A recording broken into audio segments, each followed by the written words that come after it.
Donc j'essaye de remettre un peu en image ce que j'ai vécu, donc mon événement. Oui. Et en fait, j'ai remarqué qu'il y avait plein de moments où que j'avais vraiment oublié. Oui, c'est C'est-à-dire ça. qu'il y a des moments où je me rappelle très bien d'une conversation, mais je ne sais plus du tout quand est-ce que je l'ai eue, enfin je ne la visualise plus. Ou alors à d'autres moments, j'ai des brives de discussion, mais ou plutôt je vois la scène, mais je me rappelle plus de ce que j'ai dit en fait à la personne. Mais quelle scène, Des moments de cet événement en fait. lors de cet événement? Oui. Lors de l'avortement lui-même ou avant, après? Je dirais avant-après. Du début où j'ai découvert le test jusqu'à quelques semaines après l'avortement, il y a des moments qui sont passés en suspens. Ouais. Et je me demandais si on avait une mémoire sélective de protection, en fait. Bien sûr, oui, bien sûr. Ça, oui, bien sûr. Mais toutes ces traces-là sont présentes, elles peuvent sortir d'une façon ou d'une autre, des façons traduites par d'autres mots, dans d'autres circonstances, dans d'autres situations. Et dans les rêves, par exemple, ça peut ressortir. Et puis, ça peut revenir plus tard dans des circonstances du genre quand des questions équivalentes pourraient se poser. Par exemple, à un moment donné où tu décideras de retomber enceinte, par exemple. Enceinte, etc. Donc c'est vraiment le cerveau qui met un peu dans une boîte des moments douloureux pour nous protéger, en fait. C'est ça? Oui, c'est plutôt toi-même, oui, qui mets ça de côté. Et je mets ça de côté, mais inconsciemment, alors. Inconsciemment, absolument. On peut parler donc de mémoire sélective. Mais c'est une mémoire sélective inconsciente, alors. Oui, c'est ce qu'on appelle le refoulement aussi, c'est de mettre de côté certaines choses, donc on refoule. C'est pour ça que ça serait intéressant de voir un psy à un moment donné, juste pour discuter de ça, de façon plus personnelle, tu vois, et sans que ce soit un grand problème, etc., mais que ça puisse servir pour pouvoir...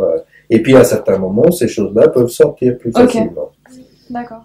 Donc on parle plus de refoulement que le fait que le cerveau a un système de protection. Alors, c'est plus refoulement. Oui.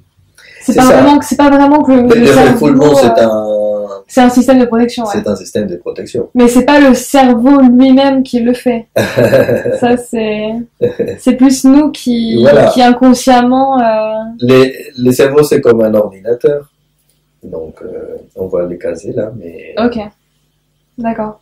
Mais c'est pas lui tout seul qui le fait. C'est psychique, ça, alors? C'est un refoulement psychique? C'est ça. Parce que je vous ai pas demandé la définition de psychique, en fait. Qu'est-ce qui Voilà, et non pas psychologique. Disons, le psychologique, ça serait plutôt... Le psychologique, c'est plutôt de la vie consciente, de la vie volontaire, de la vie de tous les jours, de la vie, de la relation avec les gens. Alors que le psychique, ça implique la question inconsciente. D'accord. La question où on ne fait pas les choses parce qu'on pense que c'est mieux comme ça. C'est quelque chose qui dépasse la pensée. C'est une autre pensée. Ok. D'accord. C'est une autre pensée. Pourquoi c'est bon en fait de parler de cet événement et comment on peut guérir d'un traumatisme comme celui-là par exemple? C'est très important de parler. Il y a des gens, il y a des femmes qui peuvent considérer qu'elles sont simplement soulagées et qu'elles étaient déjà sans problème avant de le faire et qu'après elles sont soulagées et qu'elles peuvent en parler très facilement, mais en parler de façon un peu légère et non pas vraiment de ça. Et alors que la question n'est pas celle-là, parce que même le fait de dire « Ah, mais moi j'ai fait l'avortement et moi je n'ai rien souffert de ça », ça peut être déjà ça le signe d'un déni. Oui. Le signe d'un refoulement, quoi. Oui, c'est ça. Ok. Exactement. les signes de que non, j'ai pas été touché. Parce que, en fait, et c'est ça la quatrième rubrique de de l'angoisse qui est un peu généralisée, comme ça, de la maternité, c'est qu'aujourd'hui, on vit dans une société qui est angoissée par la maternité, qui est angoissée par la paternité, c'est des lits c'est presque une société anti-maternelle et anti-paternelle. Oui. C'est,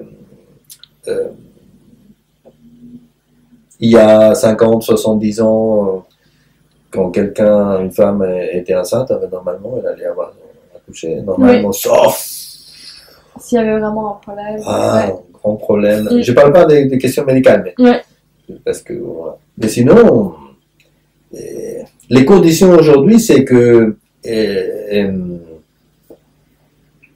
c'est très bien, donc les femmes doivent faire des études, travailler, etc. Mais donc du coup, la maternité les repoussée pour après. Alors qu'on sait très bien que la période pour avoir des enfants, c'est magnifique quand on est très jeune. Et puis quand on est plus âgé, quoi, c'est un peu plus compliqué. On a d'autres façons de vouloir vivre, de penser, etc. Mais la société ne permet pas ça. Il y a une pression importante pour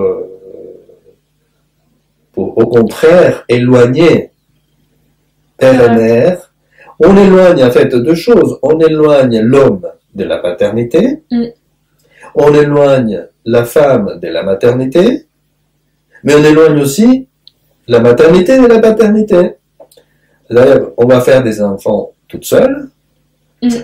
Le père peut faire des enfants avec plusieurs femmes ou des choses comme ça. Donc en fait, maternité et paternité ne sont plus tellement en alliance et les hommes et les femmes ne sont pas non plus en alliance avec maternité et paternité. Donc, ça c'est à séparer. Et donc, on vit de plus en plus dans une société anxieuse. Tout est anxiogène. Donc, il y a une grande technologisation, une technologie impressionnante, comme les ordinateurs, les portables et tout ça. Mais qu'est-ce qui se passe? Donc, c'est très bien. Mais si on est connecté tout le temps, on commence à souffrir des effets de ça. On devient anxieux. De trop d'informations. Parce que sur Internet, il y a des informations en continu. Ça ne s'arrête jamais. Des choses que vous pouvez aimer, des choses que vous pouvez détester, etc. Que vous pouvez... Voilà. Et donc, à un moment donné, l'être humain, il n'est pas... Non pas qu'il n'est pas préparé pour ça. On peut s'adapter, mais mal s'adapter. C'est que c'est inhumain. C'est vraiment inhumain. Donc, en même temps, on fait tellement attention aux animaux, petits animaux, les animaux ont des droits, les animaux sont presque comme des humains, mais et qu'il faut manger bio, mais l'être humain, il se coupe du bio lui-même. Il mange bio peut-être, mais l'être humain lui-même, il vit une vie qui n'est pas tellement bio dans la relation aux autres. C'est au contraire. C'est une vie anti-bio. Il va manger bio, mais il est anti-bio. Et il va anti-famille, anti-alliance maternité-paternité. Et donc, pour revenir à ta question, ta question est... Ma question, c'était, est-ce que c'est bon de parler de cet événement et comment on guérit de ce traumatisme? Oui, et donc, en fait, c'est pour ça que je t'ai parlé de tout ça, c'est le fait que la sexualité aussi dans ce type de société, elle est anticipée, trop anticipée à mon avis. Et il y a une sexualité trop précoce. Peut-être quand les jeunes femmes, les adolescentes, parfois ne sont pas encore préparées. Physiologiques, elles sont préparées. Mais psychologiquement, non. Et pourquoi, en fait, non? c'est pas parce que les parents, à une époque, des vieux cons qui s'interdisaient de sortir, etc. Bien sûr, ça manquait un peu de liberté, mais c'est qu'ils avaient raison. Ouais. Parce que ça préservait les adolescentes des plein des dangers et leur permettait de se préparer à la sexualité. Aujourd'hui, non. Il n'y a plus tellement ça. Et donc, il y a des statistiques qui montrent que depuis les années 90, pour des nombres de grossesses équivalentes proportionnelles, le nombre de grossesses non désirées a augmenté de façon exponentielle. Donc, comment guérir de ça de façon générale? C'est ça, c'est de prévenir. Non seulement de prévenir l'avortement, qui est un drame pour une femme, mais de prévenir les grossesses non désirées. Parce que s'il n'y a pas de grossesse non désirée, déjà, il n'y a pas d'avortement. Non, c'est vrai. Mais il faut prévenir les deux. Et il faut prévenir surtout les grossesses non désirées. Parce que ça, on arrive à une banalisation de l'avortement. Et ça, c'est pas idéologique. Parce qu'il y a des gens qui disent, ah oui, parce qu'il y a des israélisants, d'autres gynécologues connus, psychanalystes, on dit, oui, attention à la banalisation de l'avortement. Donc, il y a d'autres chercheurs qui ont dit, ah, mais ça, c'est idéologique. Pas du tout. C'est que c'est un véritable problème de santé. C'est un véritable... À la limite, on s'en fout que ce soit idéologique que d'être pour ou contre. C'est qu'on voit les gens qui viennent vous dire que eux-mêmes, dans leur chair, enfin, des femmes, elles ont souffert de ça. Elles souffrent de ça. Et y compris des femmes qui sont pour le fait de faire un avortement. Donc, la question n'est pas d'être pour ou contre. Et c'est d'ailleurs heureusement que c'est plus pénalisé, parce que ça serait encore une double peine. Parce qu'en plus de souffrir le traumatisme de ça, en plus c'est considéré comme un truc illégal. Et en plus c'est beaucoup plus cher, tout ça. Bon, bien sûr, mais la dépénalisation, ça ne règle pas du tout. Et au contraire, voilà, simplement il va falloir faire attention à... en fait, c'est un ultime recours dans des cas vraiment où on considère que vraiment là, c'est pas... Mais il faut faire attention à... Parce qu'en fait, la réponse à ça, c'est une réponse qui n'est pas équivalente entre hommes et femmes. Il y a une dissymétrie impressionnante sur ces questions-là entre hommes et femmes. L'homme apporte un petit truc et la femme apporte un petit truc, bien sûr. Mais c'est dissymétrique.